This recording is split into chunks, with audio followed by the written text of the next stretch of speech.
Hello and welcome from Bolpur.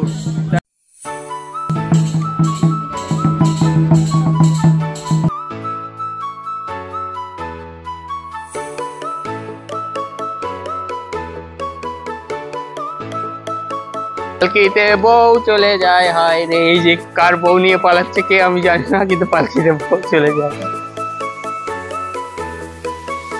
আমাদের journey শুরু হয় ভোর 5টায় ঠান্ডায় বাইক চালিয়ে। অর্পণদের বাড়ি বাইক রেখে বিধাননগর স্টেশন থেকে আমরা গেলাম শিয়ালদা। অনুগ্রহ করে শুনবেন গাড়ির সংখ্যা 03187 শিয়ালদা রামপুরহাট মা তারা স্পেশাল এক্সপ্রেস 2 নম্বর প্ল্যাটফর্মে আসছে। So hello everybody from Shialda, India's largest, second largest station. This is Orunabo, hi, school friend, Haryana Vidya Mandir School, and this is our Matara Express. আজকে আমরা যাব বোলপুর, আর আমরা চাইলে জেনারেল ক্লাস নিতে পারতাম, কিন্তু আমরা নিচে রিজার্ভেশন, জেনারেল ফাঁকা। তো প্রথম দিনই সকাল সকাল এল লাগ গিয়া। আমাদের শীতকালেও ফ্যান চলছে, বাহ বাহ, ইন্ডিয়ান রেলওয়েজ জিন্দাবাদ। এরমভাবে এসে আমাদের ব্যাগগুলো এই আছে, এই একজন ভাই হাই হাই, এই একজন, ওই একজন, আর ওদিকে একটা পালাচ্ছে। ও যতক্ষণ না এদিক ঘুরবে ততক্ষণ ক্যামেরা অন থাকবে গাইস, কোনো কথা হবে না। আপনার টিকিট দেখান। রিজার্ভেশনে এই ফেসিলিটিসগুলো পাই, বেসিংস অ্যান্ড ওয়াশরুম। এপাশে বোথ সাইড, এখানেও একটা বেসিংস আছে। জল পড়ে, ইয়েস পড়ে। উফ কি সুন্দর গন্ধ।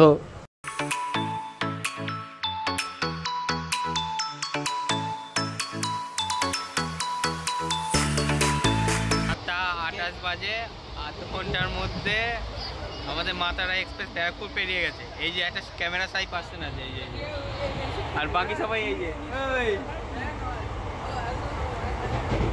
সবাই খুব মজায় আছে। আমি ডিস্টার্ব করবো না। এখন জ্ঞান চর্চা ওখানে একটা বই নিয়ে, ওইটা প্রথম স্টপ ছিল নৈহাটি, এসে গেছি নৈহাটি। এখন অনেক যেতে হবে, এরপরে বর্ধমান দাঁড়াবে। ট্রেনে এক্সপিরিয়েন্স আমার কম, খুব কমই জানি, যা বললো ফ্রেন্ডরা তাই।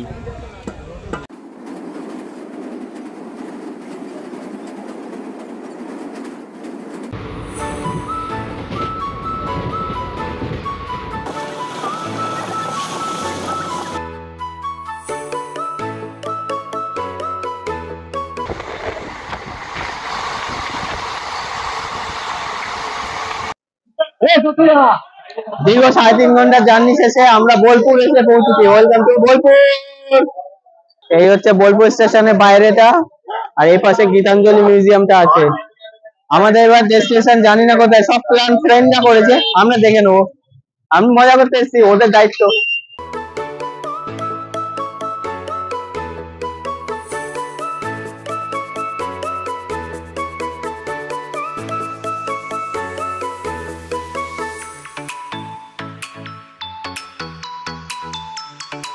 আমরা সোনাঝুরি হাটে এসে পৌঁছেছি। এটা লাল মাটির দেশ, দেখো Bolpur.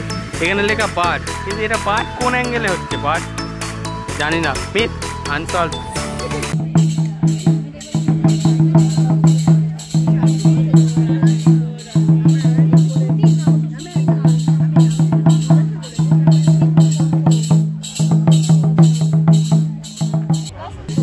Hello and welcome from Bolpur, the Sonajhuri Haat. এখানে মূলত পাওয়া যায় সব হাতে বানানো জিনিস, এবং এইখানে ঐতিহ্যময় সেই নাচ বোলপুরে ওইখানে চলছে, যেটা ভালোভাবে রেকর্ড করে নিয়েছি। আর এই যে সব শীতের কাপড়, জামা কাপড় সব কিছু পাওয়া যাচ্ছে। ও পাশেও আমরা যাব, দেখবো কি কি আছে। মূলত এইগুলোই প্ল্যান আজকে দিনে।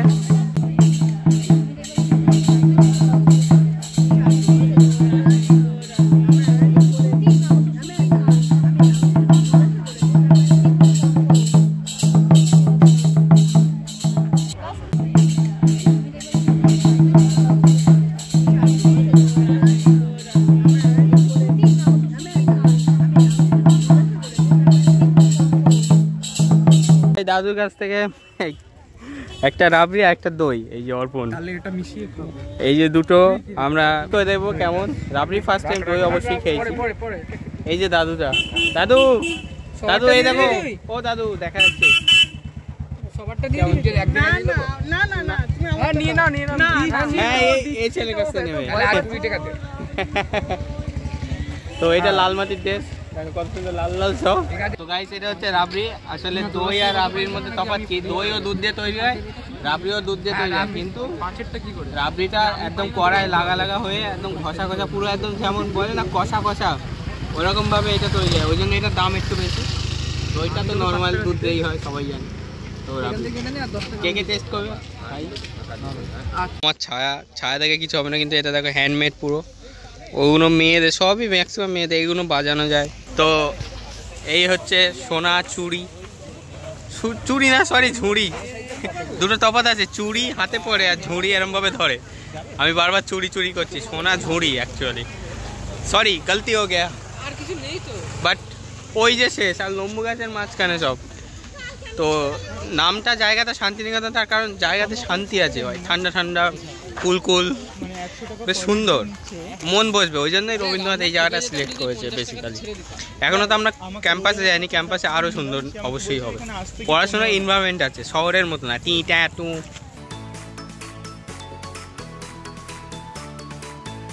আচ্ছা আমরা সোনা ঝুড়ি মেলা শেষে এই দেখো পাশে খাওয়াল একটা আছে, এবার আমরা বুদ্ধ মূর্তি দেখতে যাচ্ছি, এই যে ভাই আমাদের নিয়ে যাবে। এই হচ্ছে বুদ্ধ মূর্তি, যেটা আমাদের বোলচারে স্কুলেও ছিল, কিন্তু এর থেকে ছোট। টোটো পালাচ্ছে ভাই, এরা সব খুব বদমাশ বন্ধু আমার, রেখে দিয়ে চলে যাবে, রিস্ক বিলকুল নেই লেনে কা। ঘুরে নাও কাকু, গাড়ি ঘুরে গেছে, চলে আয়। এটা হচ্ছে শান্তিনিকেতন প্রাইমারি স্কুল, ওই দেখো বাচ্চারা খেলছেও, কত মনোরম পরিবেশ ভাই পড়াশুনোর। দেখো গাছের মাঝখানে বাচ্চারা খেলছে একদম, দোলনা দোল দোল। পাশে যে জঙ্গলটা আছে ওটাতে আগে হরিণ দেখা যেত, এখনো হয়তো আছে কিন্তু বাইরে আসে না। তবে এই জঙ্গলটা অনেকটা সুন্দরবনের মতো লাগছে, যদি এই মাটি আর এই রাস্তা যদি না ধরা হয়। দেখুন এরকমই জঙ্গল হয়, ম্যানগ্রোভ ফরেস্ট পুরো সেম। ওই ভাই সাহেব আমার কুটির রাস্তাটা দেখো কি লাল মাটি, কিউট লাগছে। হো হো বীরভূমের লাল মাটি। হ্যাঁ গাছের পাতাও লাল হয়ে গেছে, এখান থেকে ধুলো উঠে, ওই দেখো। এটা তো সেরা। টোটো ভার্সেস টোটো, ওই টোটো আসছে এই টোটো যাচ্ছে, এর কন্টেন্ট শুনে সব হাসছে এইসব এই টাকা। তো রাস্তাটা ভালো, খুব সুন্দর।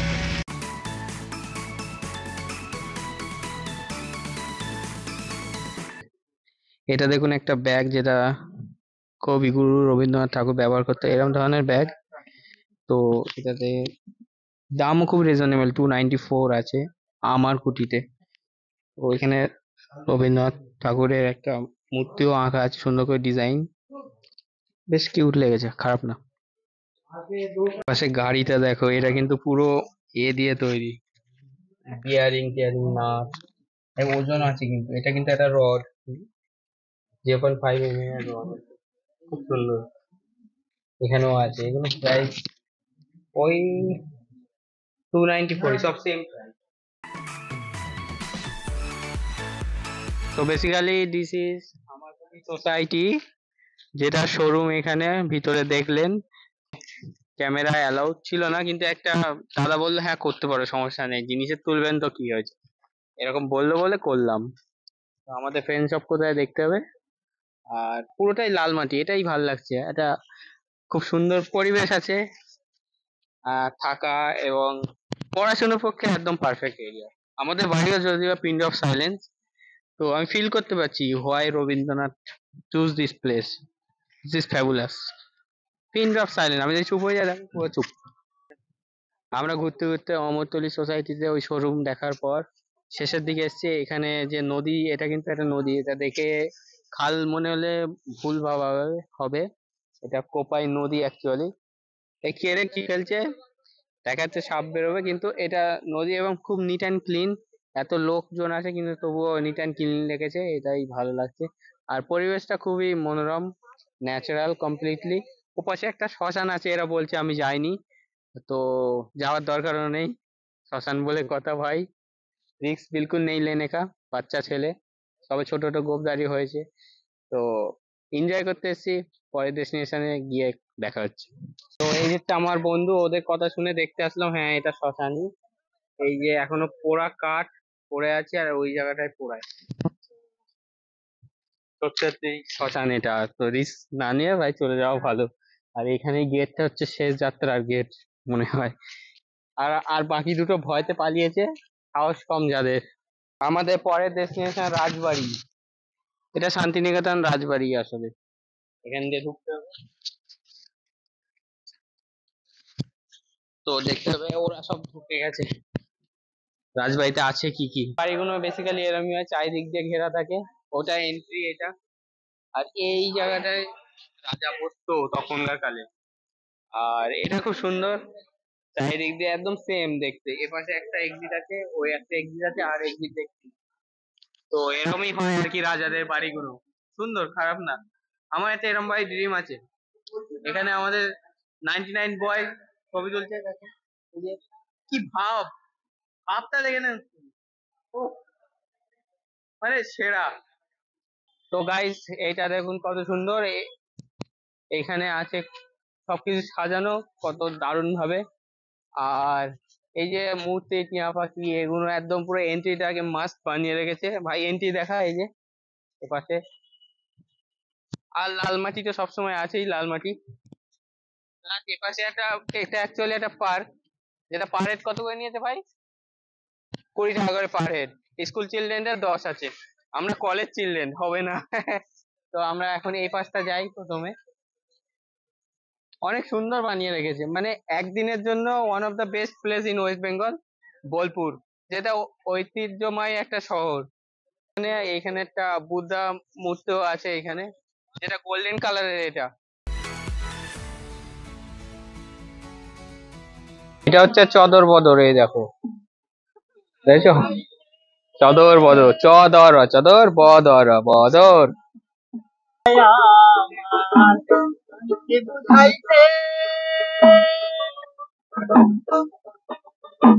মন আমার চার রঙের ঘোড়া দাঁড়াইছে, আমি সৃজনী, এটা কিন্তু গভর্নমেন্ট অফ ইন্ডিয়ার মিনিস্ট্রি অফ কালচারের আন্ডারে রেজিস্টার্ড করা। তো বেশ ভালো, 20 টাকা হিসাবে অনেক কিছুই আছে, প্লাস ভিতরে জিনিসপত্র কেনা যাচ্ছে। ওই ভিতরে যে টি শার্ট গুলো হয় না, আমি আমার মতো, বা রবীন্দ্রনাথ ঠাকুরের মূর্তি, এগুলো আছে। একটা জিনিস খেয়াল করলাম, আমি সকালবেলা ভেবেছি যখন ট্রেনে আমি আসছিলাম, মানুষ বিশ্বাসের উপর চলে। তার কারণ হচ্ছে, দেখো, আমি ট্রেনে উঠলাম, ট্রেনের লোকো পাইলট কে আমি জানি না, কিন্তু তাকে আমি বিশ্বাস করি যে সে ট্রেনটাকে ঠিকঠাক ভাবে চালিয়ে নিয়ে যাবে। তো মানুষ যতই বিশ্বাসঘাতকতার কবলে পড়ুক, মানুষ বিশ্বাসেই বাঁচে। এটা একদম পুরো সত্যি কথা, মানে এটা ছাড়া উপায় নেই। বাসে উঠছো, বাসের ড্রাইভারকে তুমি বিশ্বাস করছো সে ভালোভাবে চালাবে। তারপর same applicable for pilot, for any airlines. তো এইসব গুলো চলতেই থাকে। তো এটা হঠাৎ করে মনে হলো, আজকে সকালে 3 ঘন্টা জার্নি ছিল তো ট্রেনে, তো মনে হলো যে এটা বলা উচিত। যেটা মনে হয় সেটাই তো ব্লগে প্রকাশ করা, তাই জন্যই বললাম। এবার এখানে বিভিন্ন রকম স্টেট কে রিপ্রেজেন্ট করেছে। এটা ওয়েস্ট বেঙ্গল, ওটা উড়িষ্যা। তো আমরা প্রথমে, যেহেতু ওয়েস্ট বেঙ্গল থেকে আমরা, তো আমরা ওয়েস্ট বেঙ্গল আগে দেখি। ওয়েস্ট বেঙ্গলটা কেমন হয় দেখতেছেন আপনারা। ঢুকেই একটা ওই তুলসী পাতা গাছ, মন্দির, প্লাস এরকমই হয় গ্রাম বাংলা বাড়িগুলো। এটা একদম সেম টু সেম বানিয়ে রেখেছে এরা, সুন্দর।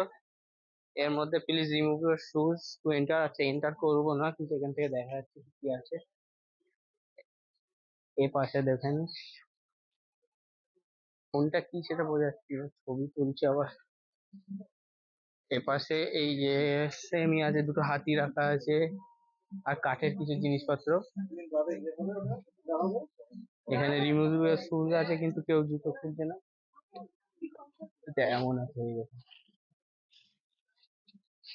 খুব সুন্দর, যেটা আর কি হয় পশ্চিমবাংলায়, গ্রাম বাংলাতে একদম সেম। ওপাশে ও ভাই, আগেকার কালে যেমন বিয়ে বাড়ি সেই পালকিতে বউ চলে যায়, এই যে পালকি, আমি দেখাচ্ছি ভালো করে। এই পাশে উড়িষ্যা উড়িষ্যা, এই যে ওখান থেকে দেখা যাচ্ছে উড়িষ্যার ঘরগুলো এমন হয়।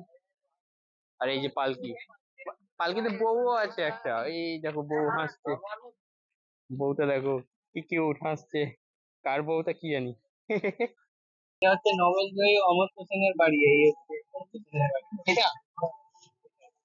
আর এই পাশে ইনস্টিটিউট অফ সায়েন্স এর যে মেন ক্যাম্পাস, ওটা এ পাশে ছিল।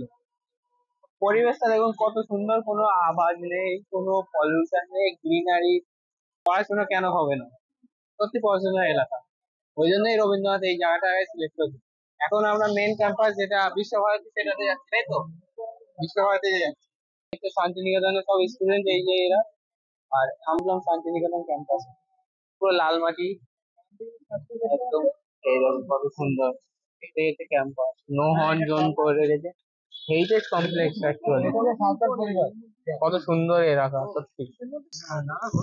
বাড়ির স্ট্যাচুটা দেখতে পাচ্ছেন, এই স্ট্যাচুটা হচ্ছে আপনার সাঁওতাল পরিবার। এই সাঁওতাল পরিবার তো দেখুন, ওনার বাচ্চাটার হাতে একটা লাঠি আছে, তো ওনার মায়ের হাঁড়িটা ভেঙে দিয়েছে, তো মা পিছনে ঘুরে ঘুরে চিল্লাচ্ছে। তো ওনার মাসি কিছু বলছে না, বলে না যে কথা আছে না, মায়ের থেকে মাসি বেশি দরদ। এই যে স্ট্যাচুটা দেখছেন, এটা কিন্তু পুরো আনটাচ, মানে মাটি কাদা বলুন যাই ছুঁড়ে ছুঁড়ে বানানো। এটা বিশ্বভারতীতে আপনারা আসলে দেখতে পাবেন, সত্যি সুন্দর বানিয়েছে। আচ্ছা, এটা শান্তিনিকেতনের এক্সামিনেশন সেন্টার অ্যাকচুয়ালি, যখন পরীক্ষা হয় এইখানেই পরীক্ষাগুলো নেওয়া হয়। বিশ্বভারতী পরীক্ষা এখানে হয়। এটা অনেকটা বড়, দেখতে এরকম ছোট লাগছে ক্যামেরায়। আচ্ছা, সবচেয়ে ইন্টারেস্টিং জিনিস যেটা রবীন্দ্রনাথ রবীন্দ্রনাথ এতক্ষণ করলাম, মেন ইম্পর্টেন্ট জিনিস, প্রথম রবীন্দ্রনাথ কোথায় এসে বসেছিল? এইখানে, এই জায়গাটাই প্রথম ফার্স্ট বিশ্বভারতী এসে রবীন্দ্রনাথ বসেছিল। সত্যি জায়গাটা সেরা ভাই। আমি যদি ওয়াইড অ্যাঙ্গেল করে দেখো কেমন। ন্যাশনাল অ্যান্থেম অফ ইন্ডিয়া জনগণ মন, এটা রবীন্দ্রনাথ এইখানে অ্যাকচুয়ালি প্রথমবার গেয়েছিল। এই জায়গাটা, এটা হচ্ছে সেই জায়গাটা। তো আমরা এখন আছি বিশ্বভারতীর মধ্যে। ভিতরে অ্যালাউড নেই কারোর, মেন রাস্তার উপর দিয়েই যেতে হবে। বাট রাস্তাটা আর সেরা ভাই পড়াশোনার জন্য। সত্যি মানে পড়াশোনার এনভায়রনমেন্ট কেন দরকার এমন আজকে ফিল করছি আমি। কবিগুরু রবীন্দ্রনাথ ঠাকুর কুমোরপাড়া গরুর গাড়ি যে কবিতাটা এইখানে বসে লিখেছিল। ও পাশে তাল গাছ নিয়ে একটা লিখেছে, ও পাশে তাল গাছটা ওইদিকে আছে, দেখা যাচ্ছে না এখান থেকে। এই হচ্ছে বড় গাছটা। ফেমাস সহজ পাঠ যেটা কবিগুরু লিখেছিলেন সেটা এইখানে। এখানে আজও ক্লাস হয়, ভিতরে ঢোকা যায় না, অ্যালাউড নেই, কিন্তু এইটা দেখুন আছে এরা। রবীন্দ্রনাথের ফ্যান হয়ে গেছি তো পুরো।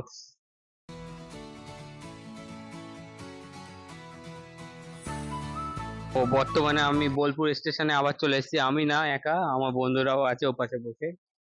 তো কিছু এক্সপিরিয়েন্স শেয়ার করি। এই বোলপুর শান্তিনিকেতন, এই শান্তিনিকেতন বিশেষ করে রবীন্দ্রনাথ ঠাকুর 1921 সালে স্থাপিত করে একটু অন্যরকম শিক্ষা প্রদান করার জন্য। যেমন হতে পারে আপনার ওই এনভায়রনমেন্টাল সাথে, তারপর কালচারের সাথে। রবীন্দ্রনাথ নিজে কিন্তু স্কুলে যায়নি, তবু নোবেল প্রাইজ পেয়েছে, আর আমরা স্কুলে গিয়েও কিছু করতে পারিনি। এটা একটা বড় ম্যাটার। তো এগুলো খুব ভালোভাবে রবীন্দ্রনাথ ঠাকুর করেছেন। এবং সেই 1921 থেকে আজকে 2023, 102 বছর, প্রায় 4 বছরই হতে যাচ্ছে, 3-4 বছর হতে যাচ্ছে আর কি, 103ই হবে। 2024 তো পড়েই গেছে, আর কিছুদিন বাকি আছে, মাত্র 10 দিন আর বাকি আছে এবছর। তো সেই শিক্ষাদানটা আজও চলে যাচ্ছে, যেটা খুবই ভালো লাগার একটা বিষয়। এবং আমাদের ট্রেন কিন্তু পরেরটা মা তারা এক্সপ্রেস ছিল আসার বেলা, কিন্তু পরেরটা অন্য শহীদ এক্সপ্রেস, যেটা শিয়ালদা যাবে না, যেটা হাওড়া যাবে। তো সেটা রামপুরহাট থেকে ছাড়বে 4টে 20তে, এখন 4টে। বাবা কি ট্রেনের আওয়াজ! তো ভালো লাগে train. Indian railways is the first railways, but আমার অত এক্সপিরিয়েন্স নেই, অত যাওয়াই হয় না। বাট 2-3 বার যা গেছি একটু দূর দূরে গেছি। আর আজকেও বেশ ভালোই লাগছে। অ্যাজ এ ইঞ্জিনিয়ারিং স্টুডেন্ট এইখানে যদি পড়তাম আমি, ডেফিনেটলি আরো বেটার হয়তো করতে পারতাম জীবনে। আমি অনেক ফরেনার্স দেখেছি এখানে যারা কাজ করছে ইন্টার্নশিপে, প্লাস পড়াশোনাও করছে, যেটা ভালো। এরকম ভিডিও আমি শিয়ালদায় বানাতে পারতাম না, ফোন পিছন থেকে গায়েব হয়ে যেত, কিন্তু এইখানে বেশ ভালোই লাগতো। কেউ নেই, ফাঁকা একটা বোলপুর স্টেশন। এটাতে কোন লোকাল চলে যাচ্ছে জানি না, তো আমাদেরকে ওয়েট করতে হবে, আর কি করা যাবে। ভালোই ভিড় আছে, যেতে যেতে আজকে রাত হয়ে যাবে, এটাই যা প্রবলেম। দীর্ঘ 3 ঘন্টা বোলপুর স্টেশনে ওয়েট করার পর আমাদের ট্রেন শহীদ এক্সপ্রেসের অ্যানাউন্স করে দিয়েছে আসছে। ওফ, আর পারা যাচ্ছে না, এত লেট। অবশ্য অন টাইমই আছে, আমরা তাতেই চলে এসেছিলাম। Guys, end of our journey, arrived in Kolkata in Howrah station, India's largest station, and we departed from India's second largest station, Sialdah, and it is Howrah. First time in Howrah. I never expected I will come while arriving, but came. That's all. So happy, new experience. Oh, Howrah station. भाई जा भीड़ की बोलो। ओह, first time हमारे पास world famous Howrah bridge. তো finally Kolkata চলে এসেছি একদিনের মধ্যে। বোলপুর গিয়ে আবার ফিরে আসা সত্যি চাপের, ওই জন্যই ভোরে বার হইতে হয়েছিল। যাই হোক, এখন আবার আমার অর্পণের বাড়ি যেতে হবে, ওখান থেকে আমার বাইক নিয়ে বাড়ি যেতে হবে। ভাই অনেক চাপ আছে এখনো, এখান থেকে বাসে অনেকটা টাইম লাগে, 1 ঘন্টার বেশি লাগবে বাগুইহাটি ফিরতে। তো এই হাওড়া ব্রিজ আমি সেকেন্ড টাইম ক্রস করতে যাচ্ছি, কিন্তু কলকাতায় বাড়ি ভাই, এটা খুব আনকমন, আনফর্চুনেট, কিন্তু এটা হয়। যাই হোক, যত পেয়েছি দেখিয়েছি, কিছু ভালো লাগলে বলতে পারো, আর কোনো সাজেশান থাকলে সেটাও বলতে পারো। কমেন্ট ইজ 100% এফিসিয়েন্ট ওয়ে, যা বলবে শুনবো। আর কিছু সাজেশান থাকলে অবশ্যই বলবে। আমি আর বেশি বলতে পারছি না ভাই, আজকে মাথা কাজ করছে না ভাই। সেই ভোর থেকে, এত ভোরে আমি কখনো উঠিনি, কিন্তু উঠে গেছি, হয়ে গেছে, ব্যাস।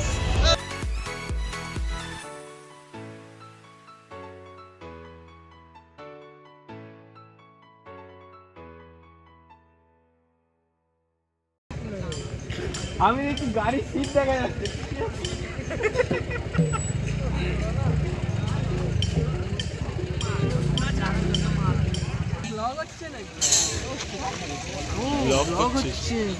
কিছু বল।